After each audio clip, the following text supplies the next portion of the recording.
हरे कृष्णा, राधे राधे। हम सभी साधक श्री चैतन्य महाप्रभु की चरितावली श्रवण कर रहे हैं। प्रसंग है प्रकृति परिवर्तन। दूसरे को बड़े बड़े ऊंचे ऊंचे उत्तम से उत्तम उपदेश करने वाले तो बहुत ही पंडित मिल जाएंगे, किंतु जो एकदम अपने स्वभाव को ही पलट दे, ऐसे पुरुष हजारों में भी दुर्लभ हैं। कहीं करोड़ों में कोई ऐसे पुरुष निकलते हैं। बाल्यावस्था का स्वभाव आगे चलकर धीरे धीरे बदल जाता है, किंतु युवावस्था में जो स्वभाव बन जाता है उसका परिवर्तन होना अत्यंत ही कठिन है। अवस्था ज्यों ज्यों प्रौढ़ होती जाती है, त्यों त्यों स्वभाव में भी प्रौढ़ता होने लगती है, और फिर जिस मनुष्य का जैसा स्वभाव होता है वही उसका आगे के लिए स्वाभाविक गुण बन जाता है। बहुधा ऐसा भी देखा गया है कि बहुत से लोगों का जीवन एकदम पलट जाता है। वे क्षण भर में ही कुछ से कुछ बन जाते हैं।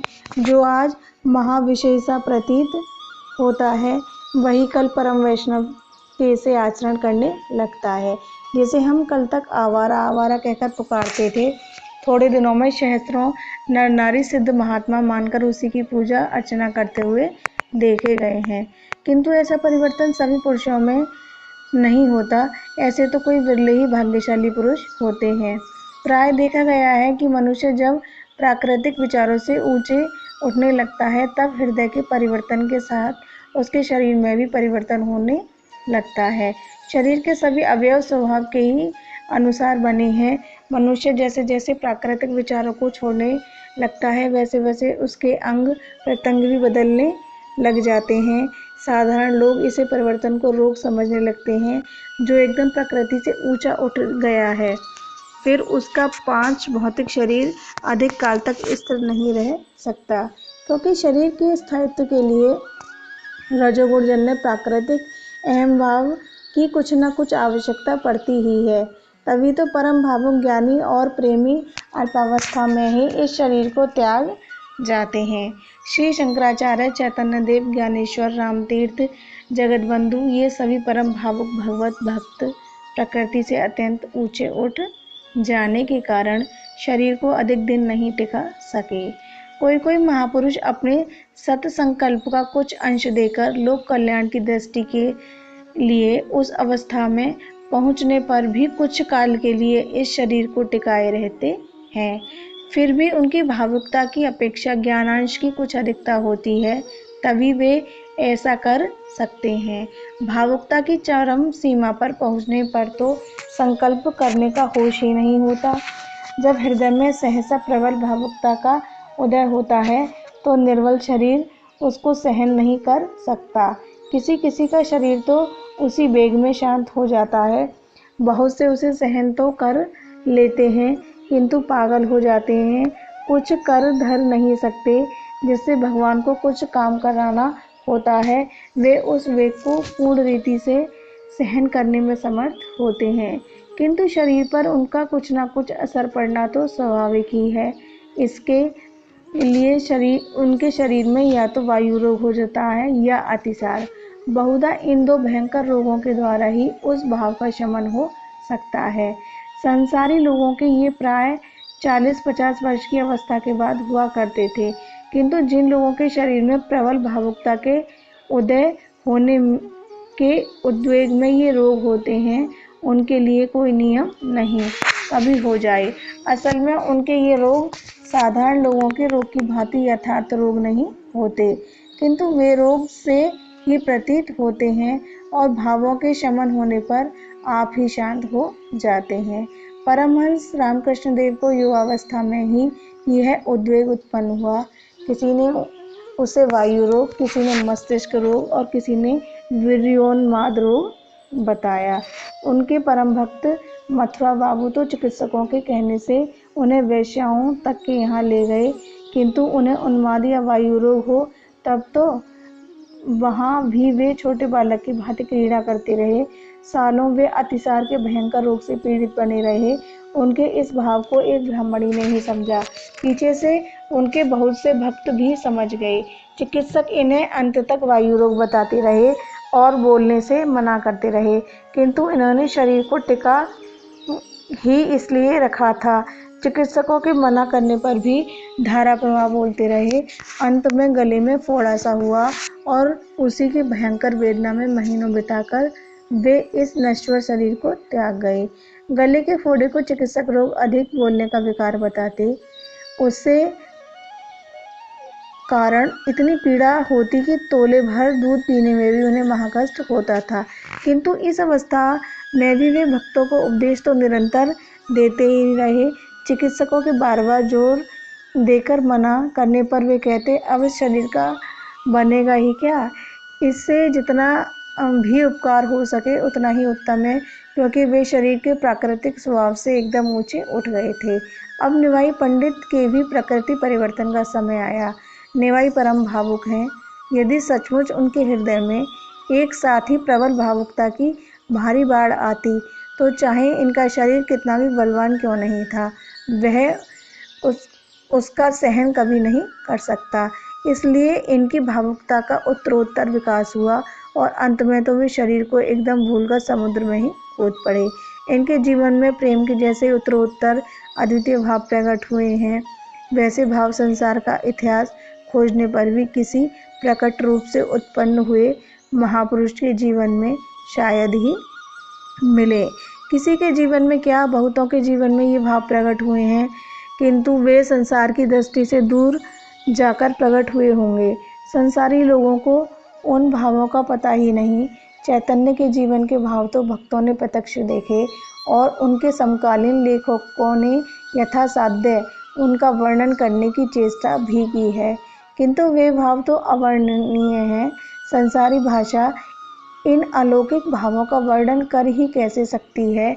सहसा एक दिन निमाई पंडित रास्ता चलते चलते पुस्तक फेंककर अपने घर की ओर भाग पड़े। रास्ते के सभी लोग डर गए।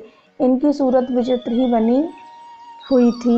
घर पहुंचकर इन्होंने घर के सभी बर्तनों में को आंगन में निकाल कर फोड़ना प्रारंभ कर दिया। माता अवाक होकर इनकी ओर देखने लगी। उनकी हिम्मत न हुई कि निमाई को ऐसा करने से रोकें। ये अपनी धुन में मस्त थे, किसी भी चीज़ की परवाह नहीं करते। जो भी चीज़ मिल जाती उसे ही नष्ट करते। पानी को उलीचते, अन्न को फेंकते और वस्त्रों को बीच से फाड़ देते। माता बाहर जाकर आसपास के लोगों को बुला लाई। लोगों ने इन्हें इस काम से हटाने की चेष्टा की, किंतु जो भी इनकी ओर आता उसे ही मारने के लिए दौड़ते। इसलिए किसी की भी हिम्मत नहीं पड़ती थी। जैसे जैसे लोगों ने इन्हें हटाकर शैया पर सुलाया, चारों ओर से विद्यार्थी तथा इनके स्नेही इनकी शैया को घेर कर बैठ गए। अब ये निरंतर पागलों की भांति बकने लगे। लोगों से कहते, हम साक्षात विष्णु हैं, हमारी पूजा करो।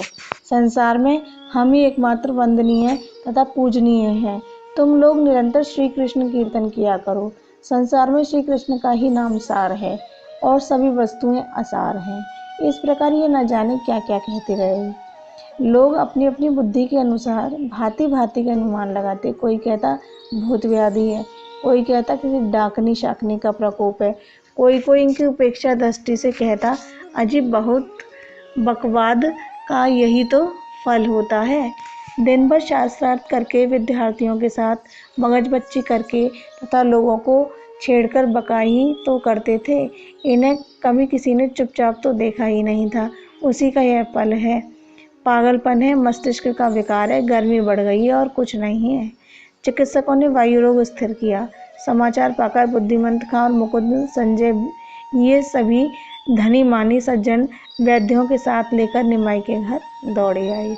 सभी घबरा गए। ये लोग बड़े बड़े धनिक थे। नाना प्रकार की मूल्यवान औषधियाँ इनके यहाँ रहती थीं। वैद्यों की सम्मति से विष्णु तैल, नारायण तेल आदि सुगंधित और मूल्यवान तेल इनके सिर में मले जाने लगे। इनके सिर को तेल में डुबाया गया और भी भांति भांति के उपचार किए जाने लगे। इस प्रकार कई दिनों में धीरे धीरे ये स्वस्थ हुए। यह देखकर इनके प्रेमियों को परम प्रसन्नता हुई। धीरे धीरे ये फिर पूर्व की भांति अपनी पाठशाला में जाकर अध्यापन का कार्य करने लगे। अब इनके स्वभाव में बहुत कुछ परिवर्तन हो गया। अब ये पहले की भांति लोगों से छिड़कानी नहीं करते थे। इनमें बहुत कुछ गंभीरता आ गई। वैष्णवों की हंसी करना इन्होंने एकदम छोड़ दिया। इन्हें स्वस्थ देखकर लोग कहते, भगवान की बड़ी कृपा हुई कि आप स्वस्थ हो गए। यह शरीर नश्वर और क्षणभंगुर है। अब कुछ कृष्ण कीर्तन भी करना चाहिए। आयु को इस तरह से नहीं बिता देना ठीक नहीं है। ये हाथ जोड़कर उन्हें प्रणाम करते और इनकी बात को स्वीकार करते। लोगों को, विशेषकर वैष्णवों को, इनके इस स्वभाव परिवर्तन से बड़ी प्रसन्नता हुई। अब ये नियमित रूप से भगवान की पूजा और तुलसी पूजन आदि कार्यों को करने लगे। संध्या पूजा करके ये पढ़ाने के लिए जाते और सभी विद्यार्थियों के सदाचार के ऊपर अत्यधिक ध्यान रखते। जिस विद्यार्थी के मस्तिष्क पर तिलक नहीं होता उसे देखते और बुलाकर कहते, आज तिलक क्यों नहीं धारण किया? फिर सबको सुनाकर कहते, जिसके मस्तक पर तिलक नहीं, समझ लो आज वह बिना ही संध्या वंदन किए चला आया है।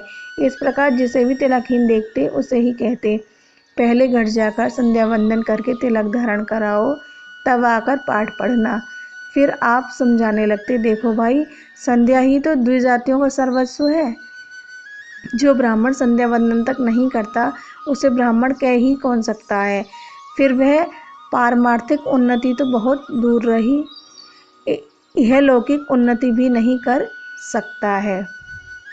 ब्राह्मण रूपी वृक्ष की संध्या ही जड़ है। वेद ही उस वृक्ष की बड़ी बड़ी 4 शाखाएं हैं और धर्म कर्मादि ही उस वृक्ष के सुंदर सुंदर पत्ते हैं।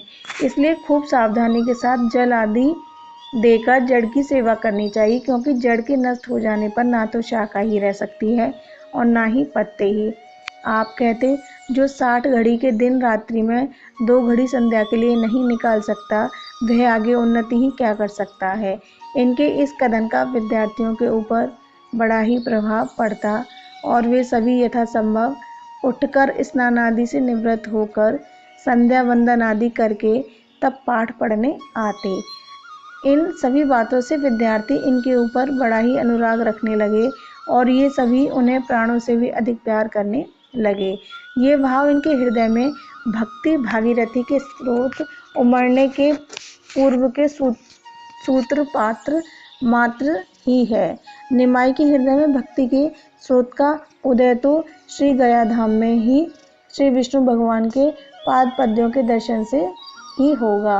वहीं से भक्ति भागीरथी का प्रभाव नवद्वीप आदि पुण्य स्थानों में होकर अपनी द्रुत गति से समस्त प्राणियों का पावन करता हुआ श्री नीलाचल के महासागर के रूप में हो जाएगा। यह बात नहीं कि नीलाचल में जाकर प्रेम पयोधी में मिलने पर इस त्रितापहारी प्रेम पीयूषपूर्ण पावन प्रभाव की परिसमाप्ति हो जाएगी, किंतु वह प्रभाव भगवती भागीरथी की भांति अखंड रूप से इस धराधाम पर सदा प्रवाहित ही होता रहेगा, जिसमें अवगाहन करके प्रेमी भक्त सदा सुख शांति प्राप्त करते रहेंगे।